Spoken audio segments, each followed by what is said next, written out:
there are so many questions regarding Lalita Sahasranama, how to approach Lalita Sahasranama, what are the rules and regulations of Lalita Sahasranama. Most people are asking whether they want to, they can eat non-veg or not before chanting Lalita Sahasranama. All these questions will be addressed in this video. If you know these things in your Lalita Sahasranama sadhana, or if you want to listen to Lalita Sahasranama, then by knowing this, Lalita Sahasranama will give you success. Okay. So what are these elements that can give you success in Lalita Sahasranama sadhana, or even listening to Lalita Sahasranama will become successful when you know these elements. Okay. So let's get into the video. The first thing that you need to develop when it comes to Lalita Sahasranama sadhana is knowing that invoking Mahaganapati is an essential element in Lalita Sahasranama sadhana. This is something that I don't see most of the people do in Lalita Sahasranama sadhana at all. This is a very crucial element to be done. Without invoking Mahaganapati, without chanting Mahaganapati mantra, Lalita Sahasranama won't bear results. That's why I have seen so many people get no results through Lalita Sahasranama sadhana. This is a compulsory element that you have to do. See, even for Bala Tripura Sundari Sahasranama, I chant Bala Tripura Sundari Sahasranama also. I chant Raja Matangi Sahasranama also. I chant Varahi Sahasranama also, or any other Sahasranama for that matter. I invoke Ganapathy. Without invoking Ganapathy, the respective Ganapathy of the Devata, you won't get success in that sadhana. At least invoke Ganapathy for that matter. You don't have to invoke that specific Ganapathy. But because I'm here to tell you the Ganapathy which is related to Mahalalita, now you can invoke that specific Ganapathy and get the blessings of Mahalalita easily. Because without invoking Ganapathy, there will be so many obstacles which are invisible that will stop you from achieving the blessings of Mahalalita. Now, Mahaganapati comes here as an agent to clear these obstacles which are invisible to you. See, if there are visible obstacles, they can be cleared very easily, right? But there are so many invisible obstacles in your life. You don't know what are the invisible obstacles in your life. Now, this can be cleared to Mahaganapati sadhana. When you invoke Mahaganapati, you can use either Moola mantra or the Nam mantra. So Nama mantra can be simple for some people, but I recommend invoking Mahaganapati through Moola mantra. But even if you cannot do that, just invoke through Nama mantra. It's effective also. Okay, it's not that our Moola mantra is supreme. Moola mantra brings you more faster and quicker results. That's the only thing. With Nama mantra, it takes time for it to work. But for invoking Lalita, presence of Lalita Sahasranam, Nama mantra is more than enough. But those who want to take the course of Moola mantra, that's best. And I highly recommend that. Nama mantra of Mahaganapati is Om Mahaganapataye Namaha. That's all. So you invoke Om Mahaganapataye Namaha 11 times and then you start chanting Lalita Sahasranama. There is another element and you have to do that too. But understand this first of all. So why you need to invoke Mahaganapati? Apart from removing obstacles, there is another element. And I'm going to tell you the story of how Mahaganapati appeared in the concept of Srividya. Now, knowing the origin story of Mahaganapati, you can relate it with Lalita Sahasranama now. Okay. Whatever demons Bandasura sent to defeat Mahalalita, every single Asuras were killed effortlessly by the army of Mahalalita. Okay. They could, Bandasura could not match with Mahalalita's army. Now, Bandasura, in utmost utter disappointment, he created a yantra called Vigna Yantra to make sure that he wins at this moment, right?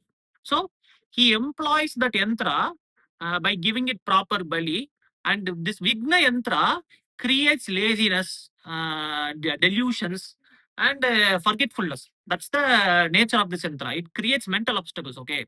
That's how this yantra works, okay? Now, it gradually manifests as physical slumber, inactivity. That's how this yantra functions, this Vigna Yantra. This is something that is prevalent even in our life. We feel lazy for no reason. We don't want to do something proactively. We want to do something, but even though we know that it's the right thing to do, we won't do it. So these are just a reflection of that Vigna Yantra, okay? Now, Mahalalita's army knows that you have to align with Mahalalita. She is the supreme and we have to follow her. But after Bandasura employed the Tantra, installed the Tantra around the premise of Sri Chakra, Lalita Ma's armies begin to forget Lalita herself. They begin to forget who is Mahalalita, who is Ma Varahi, who is Ma Shyamala. They begin to become lazy, inactive. They were not listening to the commands of Mahalalita and Varahi and Ma Shyamala. Now, Ma Shyamala and Ma Varahi begin to panic by seeing the conditions of the army, right? Because they become completely inactive. If they are completely inactive, then Bandasura's army can defeat Ma Lalitha's army, right? Mahavaragi and Raj Shyamala went to Ma Lalitha and told them the present condition of the army. Ma Lalitha and Kameshwara looked into each other.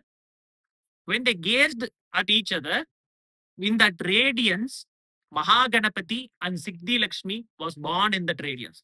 Mahaganapati and Siddhi Lakshmi was born under the gaze of Ma Lalita and Appa Kameshwara.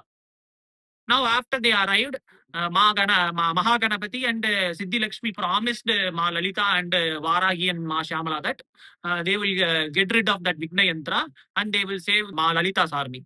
Now, Mahaganapati enters the battlefield. He engages in the warfare.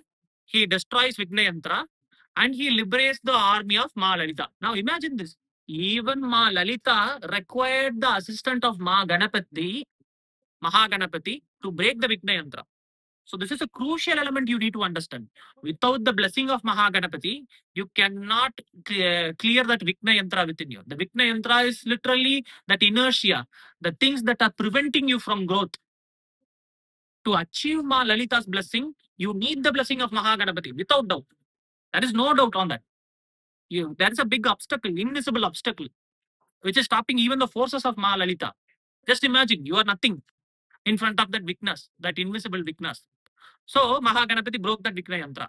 Then Bandasura sent a demon called Gajasura, which looked similar to Mahaganapati, but in the most terrible form, having an elephant-headed form. And the Gajasura waged war with Mahaganapati. And Mahaganapati killed Gajasura effortlessly. Now the war ended. After the war ends, all this drama ends, after killing Bandasura, this happened, which is Vasinyadi Devata. They are the Devis who reside in our tongue, who reside in our speech. They are responsible for our speech, okay? 8 Devis. So these 8 Devis, they visited Ma Lalita and Ma Lalita commanded them to recite Lalitha Sahasranama, which is the 1,000 names of Ma Lalita, her Nama. So that her devotees can use Lalitha Sahasranama to get benefited, right? Now, Vasinyadi Devata could not recite Lalitha Sahasranama at the very go. They had an inner obstacle, like Ma Lalita's army, faced when installing Vigna Yantra. Now, Vasinyadi Devatas invoked Mahaganapati. The speech goddess cannot even utter Ma Lalita's Nama without invoking Mahaganapati. That's another sukshma here. Even if Vasinyadi Devata could not recite Mahaganapati without the blessing of Mahaganapati, who are you? So you need the blessing of Mahaganapati in order to recite the Lalitha Sahasranama. Otherwise, even if you can recite Lalitha Sahasranama successfully, it won't bear results. That's the thing. Because of the invisible obstacles that you are having within you and in your environment also. So it can be conquered through the blessing of Mahaganapati. That's the first point, okay? The second element that you need to understand when it comes to Lalitha Sahasranama sadhana is knowing the Rishi mantra. Without invoking the Rishi, it will take time for you to manifest the results of Lalitha Sahasranama. See, the first thing is about the obstacles that are around your success. But this is about bringing faster results. See, without invoking Rishi, still you can get the results. I'm not saying that you won't get the results, but you won't get it as fast as you expect. Okay, it won't be a faster result. The first element addresses the success element of the sadhana. It brings success, it ensures success. But whether that success comes quickly or slowly is decided by the second element. When you know the Rishi of any mantra for that matter, I'm not telling this about Lalitha Sahasranama alone. For any stotra for this matter, for any Mula mantra, when you know the Rishi of that mantra and you invoke the Rishi properly, and then you begin to do that Mula mantra yields quicker results without doubt. Consider this. If Rishis are the one who gave that mantra to the world, then invoking them is a very brilliant strategy, right? Because they know the design of that mantra, because they are the one who designed that mantra, right? They are the one who gave this mantra to the world. So if they are the one who gave this mantra to the world, by praying to them, by doing aradhana of them before invoking a specific mantra or stotra, you are obtaining their blessing to get success in that. And that to quicker success. Say, for example, if Lalita Sahasranama will take a year or two to work for you. If you invoke Rishi Mantra, that span will be reduced by 50%. You will achieve the results within 6 months or 3 months for that matter. And that rishis will also ensure that the rishi of that specific mantra will also ensure that whatever inner blockages you have, whatever karmas that are preventing you from achieving the result of that mantra will be erased by the blessing of that specific rishi. So the rishi of Lalita Sahasranama is Vasinyadi Devata, who resided Lalita Sahasranama. Now, when you invoke Om Vasinyadi Devata Rishi Namahe, Om Vasinyadi Devata Rishi Namahe, Om Vasinyadi Devata Rishi Namahe. Now, when you invoke Vasinyadi Devata as Rishi, who gave this Lalita Sahasranama to the world, now when you do their Aradhana, naturally their blessing will assist you to get quicker result in the mantra. So the first element is about ensuring success in your mantra sadhana, which is invoking Mahaganapati. Mahaganapati ensures the success, but it doesn't ensure whether the result will come quick or not. Now we are using the blessing of that Rishi, the Devata, who is residing in the Lalita Sahasranama, who gave the Lalita Sahasranama to the world. You invoke that Rishi with utmost sincerity, with utmost devotion.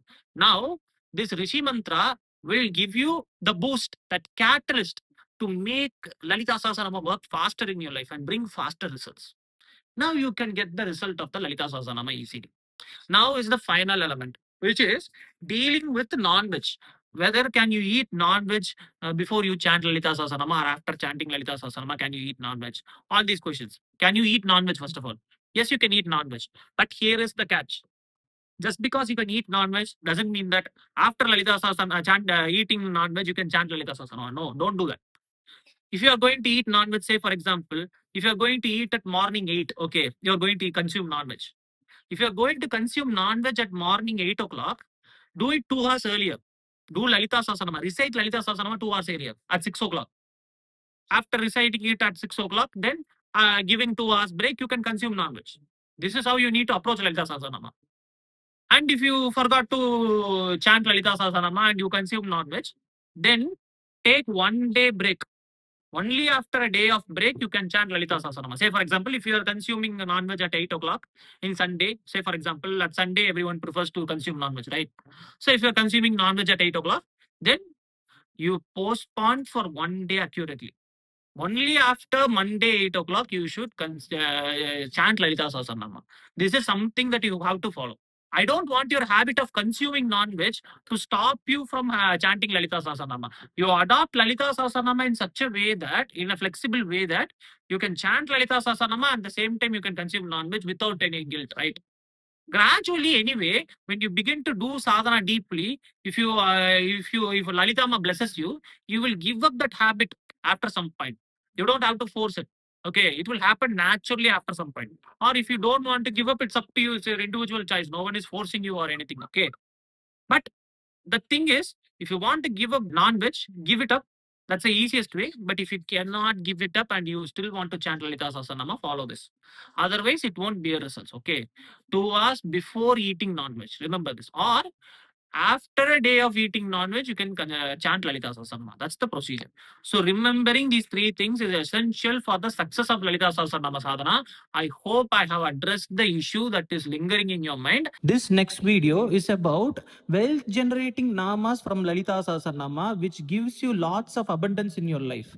By knowing these namas and also by knowing the inner meaning of these namas, you can change your life completely regarding your economic issues. Whatever economic issues you may have, these namas establishes a strong foundation for generation of wealth. I hope I see you in this next video and learn this nama deeply and apply it in your life. Thanks for watching this video, guys. I will see you in this my next video. Bye.